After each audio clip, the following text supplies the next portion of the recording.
Bawal po talaga yun. Bawal. But, so kung bawal po, bakit po Correct. nangongolekta pa rin sila sa mga estudyante, especially po sa mga Mr. hirap? President, I would like to clarify, never po sila nangongolekta sa estudyante. Wala po silang collection sa estudyante. Ang meron, so I'm that, sorry, we can I beg to identify disagree. the issue. I beg to disagree, ma'am. Ito po, lahat ng mga nagsumbong sa akin. Sir, the These are issue, the I don't These think, are the list of parents na nagsumbong sa akin, iba't ibang eskwelahan sa buong Pilipinas, na kung saan sila po ay sapilitang kinukolektahan.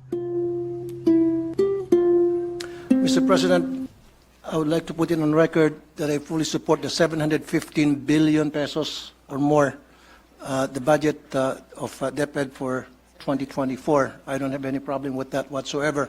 However, just like before during the committee hearing, I just had some few concerns, and those concerns weren't really answered because for the lack of time, and I was informed that I need to produce certain documents to justify some things that I did mention during that particular hearing. Ang concern ko lang po talaga, for the longest time... may I just, before the gentleman proceeds, the Senate version is now 718.08 Okay, billion pesos. 718. Let's make it 719. No, we have to be accurate on it. Okay, sige. 718.08 billion. Like I said, I don't have any problem whatsoever pagdating po sa budget ngayon for 2024 para sa Thank you. DepEd. Wala po tayong question dyan. Regardless, kahit na po medyo kumulang, wala pa rin po akong problema. Thank you. Para maging klaro po tayo. Ang problema ko, ang issue ko lang po kasi, for so many years po, sa programa ko sa Wanted sa radyo, palagi po ako nakakatanggap ng reklamo mula sa mga magulang ng mga estudyante sa elementary at high school na karamihan sa kanila ay mga mag-aaral, mga magulang na mag-aaral ng mga security guard, kasambahay, factory worker, na sila po ay naobliga mag-contribute na required ng eskwelahan through PTA para sa iba't ibang mga pangangailangan tulad ng electric fan, tulad ng jobos, tulad ng bond paper, tulad ng pambayad para sa sweldo ng security guard, sweldo ng janitor, para sa utility bills, etc., etc., etc. Na hindi po dapat dahil meron man po talaga budget ang DepEd dyan through the MOOE. Now,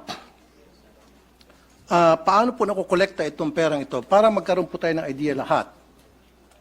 Ang nangyari po ay dinadaan sa PTA, Parents Teachers Association. Now, pag-start po ng school year, nagpapatawag po ang PTA ng General Assembly.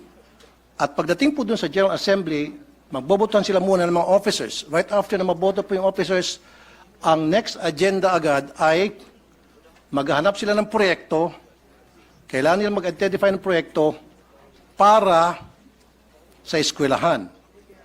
At ano po yung mga proyektong yon? Yun po yung mga gastusin na akin pong binanggit. Okay. Now, I want to put a stop to it. I really do.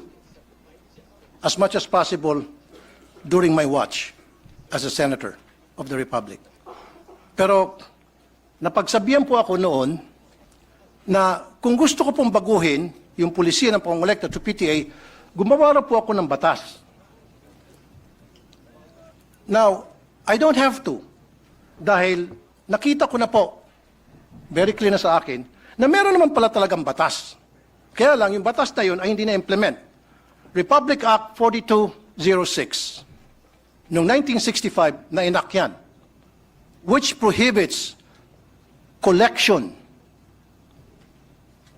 and even voluntary or otherwise from elementary schools sa public schools except for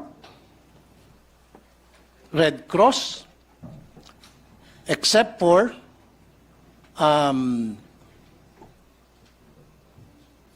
in fact, the only ones that was mentioned was Red Cross. Now, noong 1969, RA 5546 was enacted para ma-amend yung 4206. Dito po sa 5546, mas lalo naging malawak po yung prohibition sa collection. Maybe the good sponsor might want to react doon po sa dalawang batas na aking pong nabanggit. Thank you. Hello? Can you hear me? Yes, ma'am. Okay. Thank you, Mr. President. No, here. Change. Mr. President, the concern of the gentleman was raised during the hearing. And the Vice President Secretary of DepEd responded by mentioning Department Order number 49 series of 2022, which is a no fee, no collection policy. Tama ba yan? No fee, no collection policy, which they are strictly implementing. And it was further discussed during that hearing that there is the PTA in almost every school that does their own fundraising efforts. And it being a parent-initiated organization, they are allowed to do that. So, in connection with the law that His Honor pointed out, that is exactly consistent with the department order of the department. But the which is a department no order colle- cannot if I may- supersede. if I may just right, continue, sorry, Your sorry. Honor. Okay. So the department order has the very same policy. No fee, no collection. The department and all their subordinates, meaning the teachers, are not allowed to initiate or to tolerate these collection efforts. But this does not prevent the parents from having their own fundraising. This system has been practiced for decades. Ayan, finally lumakas. This system has been practiced for decades, and it has been a private initiative of the parents that has allowed many projects to see the light. No? Anything from gate, fencing, gardening, events. It's a PTA initiative, and I think that's why it was mentioned that if there is a desire to change that policy, there must be a law, because currently the DepEd order is consistent with the existing law mentioned by His Honor. Okay, Mr. President, may I ask the good sponsor kung sabihin niya sa akin yung bang department order na yon at saan po doon sa dalawang batas na binanggit ko, RA 4206 and RA 5546, alin doon na nagsasabing pinapayagan na mangolekta ang mga eskwelahan o mga magulang para sa kontribusyon sa eskwelahan. Can you please show it to me?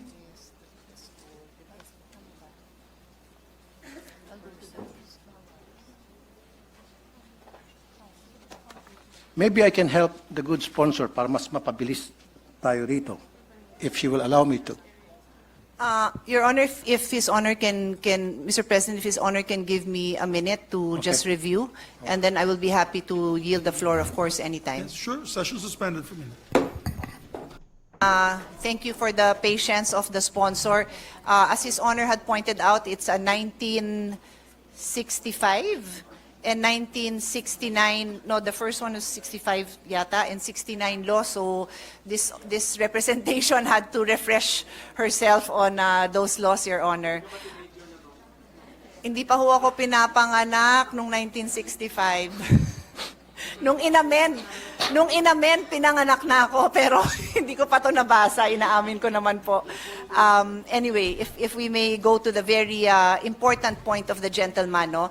First of all, let's put on record that we respect His Honor's concern for the parents, no, who have expressed their problems, no, who have reached out to share their problems. No, we respect that, Your Honor, and we totally respect and appreciate His Honor's persistence in bringing this to the attention of DepEd, so that if there are solutions that can be made, they can be made.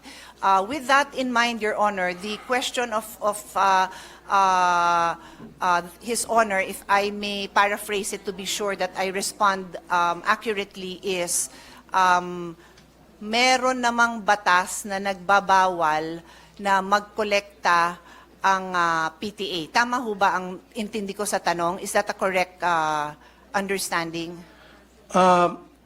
RA 5546, bawal po talaga ang contribution, collection sa mga estudyante whatsoever, whether yan ay voluntary or otherwise, except for Red Cross, Girl Scout, Boy Scout, and Barrio High School. Yun lang po talaga minention sa 5546. Wala nang iba pa. Kaya kung meron pong ginagawang collection other than those mentions, then that is against the law, against 5546, which is happening right now in so many public elementary high school. And marami pong lumabas na mga department order, and I can mention a few of them, na they're trying to circumvent the law para lamang matuloy yung gusto nila mangyari ng eskwelahan na kumolekta. Ang point ko lamang po dito, Mr. President, Your Honor, Madam, mag-implement na tayo ng policy. Meron tayong law, then dapat it's up to the executive para ma-implement itong law.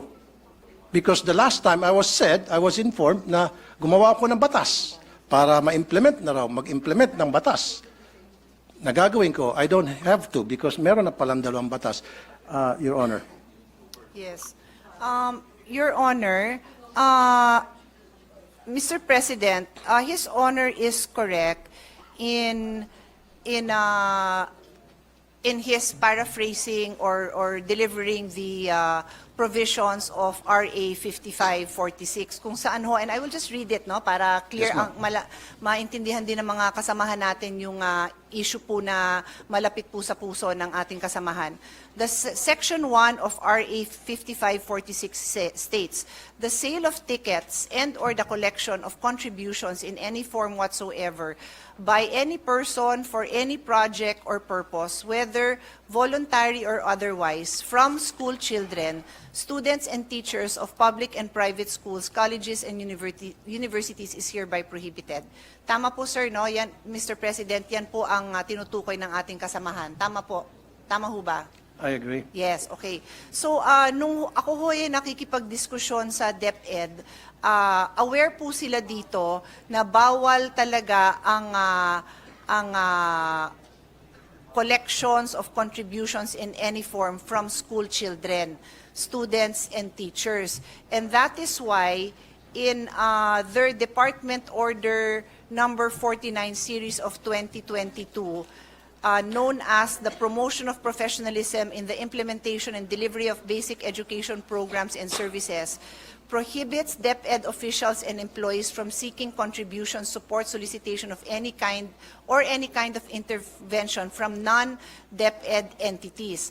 It goes on to say, likewise, the department implements a no-fee collection policy wherein no fees shall be collected from learners in kindergarten up to grade 4, while fees on certain memberships may be collected from learners in grade 5 and above, strictly on a voluntary basis, i.e.g. Boys and Girl Scouts, Philippine National Red Cross, Parent-Teachers Associations.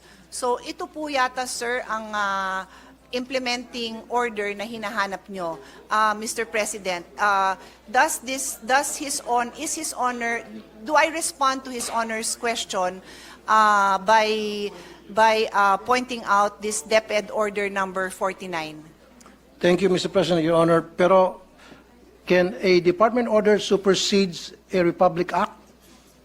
Mr. President, in my humble legal opinion, this department order is consistent with the law. But I am very open to hear His Honor's concerns kung meron dito sa department order na inconsistent, kasi isa po ako sa naniniwala na hindi talaga dapat nagsusupersede ang Correct. isang department order. We are one with that, and Thank you. I let the record show that the minority floor leader is nodding his head because for more than a decade, magkakasama kami always reviewing this department orders. Hindi ho tayo Okay. nagtotolerate na nag-e-exceed. Exactly. So, nagkakaisa po tayo dyan, Mr. President. Pero dito po sa RA 5546, Mr. President, Your Honor, Madam, totally pinagbabawal ang any form of collections, voluntary or otherwise, except Red Cross, Girl Scout, Boy Scout, and then donors for the support of Barrio High School. And I have a definition of Barrio High School with me. Never did this RA mention about PTA. Yes, Your Honor. We noted that the mention of PTA is now in that department order. Upon further review and discussion with the DepEd, we are now looking at the entirety of RA 5546, wherein it states,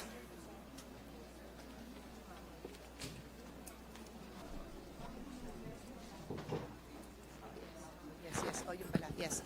Thank you. Mr. President, when we look at RA 5546, Section 1, and I will read it again, the sale of tickets and or the collection of contributions in any form whatsoever by any person for any project or purpose, whether voluntary or otherwise, from 1, school children, 2, students, and 3, teachers are hereby prohibited. So in the case of the PTA, Your Honor, what has been the policy of DepEd since 1969, just to be clear, it is not the policy of this administration alone, but since 1969, no, minana nila ang policy, is that there is a total ban on collection from the children, the school children, the students, and other teachers. But they recognize PTA as a separate entity that on their own have their own rules and guidelines, and may on their own come up with fundraisings that are voluntary in nature. Fundraisings. Okay. Well, Can you- just to be clear, Your Honor, Okay. that is my own choice of words, That's Mr. your own choice of President, words. yung fundraising. No? I Okay. use it generically po, Madam, Mr. President. meron ba diyang batas na kung saan, batas tayo, dinidefine ang meaning and function ng PTA? Alam niyo po ba yun? Dito na meron? sa RA 5546, wala hong banggit Wala. ng PTA. Tama. Wala Pero po. I will ask DepEd if there are No, any don't other. ask DepEd. Ako You pong don't bahala. need to know. Okay. Ako nang bahala. Yes, Mr. President. PD 603, December 10, 1974, define ang meaning ng PTA. At nowhere here na nagsasabi ang PTA pwedeng mangolekta. Ang sinasabi rito, ang PTA isang programa, samahan, na para tulungan ng mga estudyante sa kanilang academic performance. Kung ano mga problema ng estudyante, anong problema ng mga magulang at teachers tungkol sa estudyante to enhance their participation sa eskwelahan, yun po yung purpose. Look at PD 603, ma'am. I'll give you a minute. PD 603, December 10, 1974. It is a forum being provided by the law para yung mga magulang at ng mga estudyante at guro ay magkaroon ng pagkakataon mapag-usapan yung welfare ng mga estudyante. Yung pong pinakabuod. Never doon sa PD na yan did mention na pwedeng mangolekta ang PTA ng contribution o collection para sa mga proyekto ng anumang mga proyekto sa isang eskwelahan. Yes. Mr. President, I will respond to His Honor's observation on the definition of PTA. umpisahan ko po kung ano tong PD 603, no? This is the Child and Welfare Code. Familiar po tayo dyan. It's basically a law that governs, is meant to protect children. And Section 77. Section 77, just to be clear, malawak ho itong batas na ito kasi ito din ho ang naging foundation ng Foster Care Act na naging basis ng mga amendments natin on foster care law. So it's a very general law, quite detailed, no, in various ways of protecting children. So there is a section on home and school, Chapter 2 po ito. And Article 77, as His Honor correctly points out, mentions Parent-Teachers Association. It states every elementary and secondary school shall organize a Parent-Teacher Association for the purpose of providing a forum for the discussion of problems and their solutions relating to the total school program and for ensuring the full cooperation of parents in the efficient implementation of such programs. All parents who have children enrolled in a school are encouraged to be active members of its PTA and to comply with whatever obligation and responsibility such membership entails.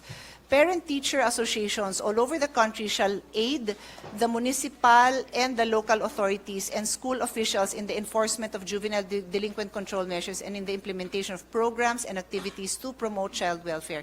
Mr. President, in response to His Honor's concern or conclusion that the Parent-Teachers Association do not have the authority to collect. Tama ho, no, sir? Mr. President, that is the question, no? That the Parent-Teacher Association, by definition here in PD 603, do not have the authority to collect. That is the question, Let me correct? rephrase what I said.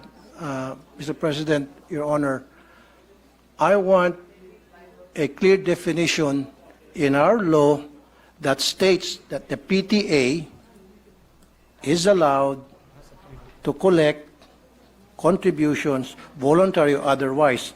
Saan po sa ating konstitusyon, saan po sa ating batas. Yun po gusto ko para maging malinaw po sa atin lahat. Yes, Dapat po understood. nandito, meron po ba?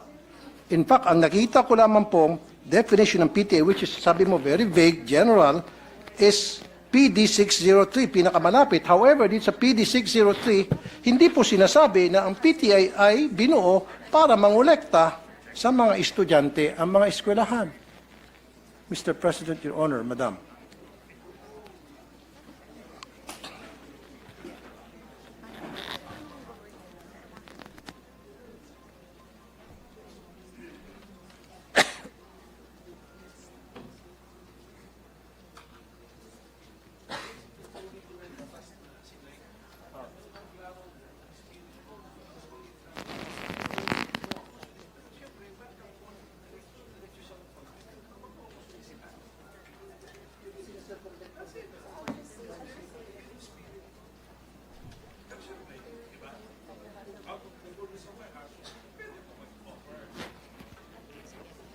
Mr. President, I just needed to confer with DepEd if tama po ang intindi ko.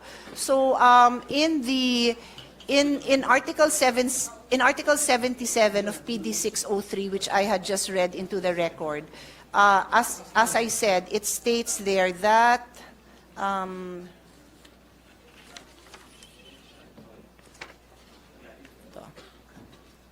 that every elementary school shall organize ito nga hong PTA relating to the total school program to ensure full cooperation of parents in the efficient implementation of such programs. To address, they are meant to create a forum to address the problems and the solutions. So the practice of DepEd has been to support to allow the PTA to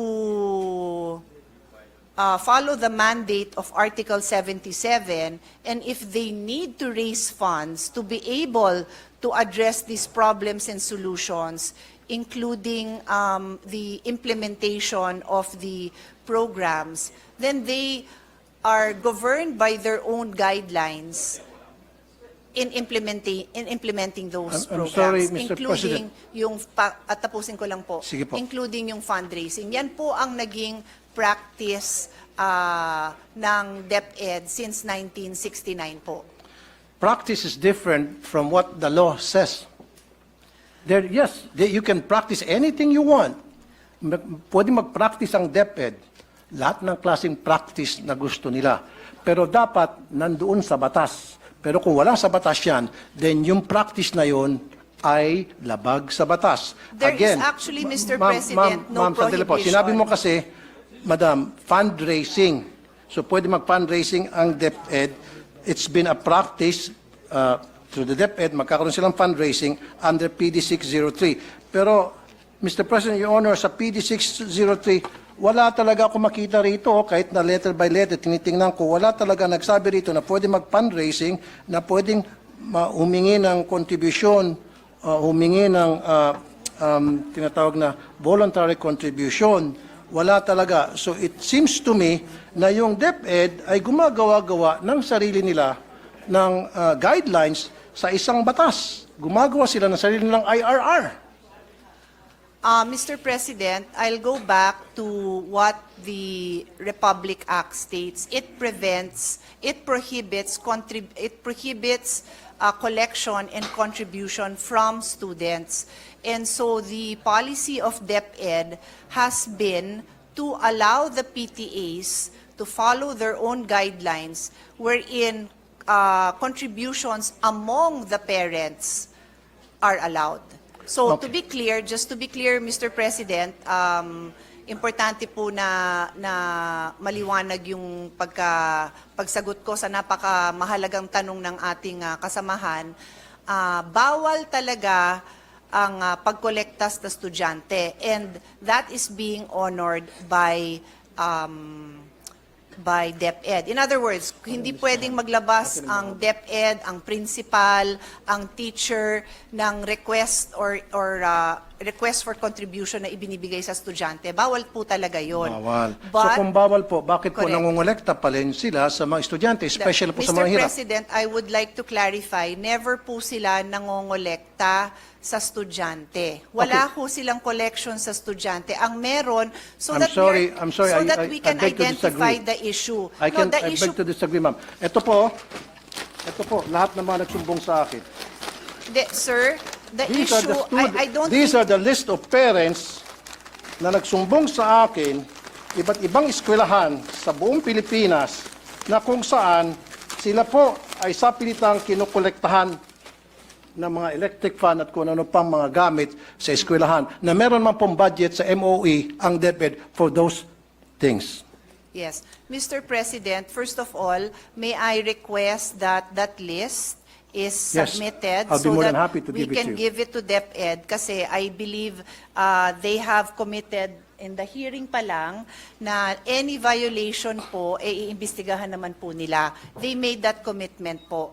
The only item left for the discussion on the floor right now is yung authority mismo ng PTA. So any direct contribution o collection sa estudyante, talaga hong iimbestigahan nila. So tama, ang pagkaintindi ko, Mr. President, sa issue is, so si PTA ba pwedeng mangolekta?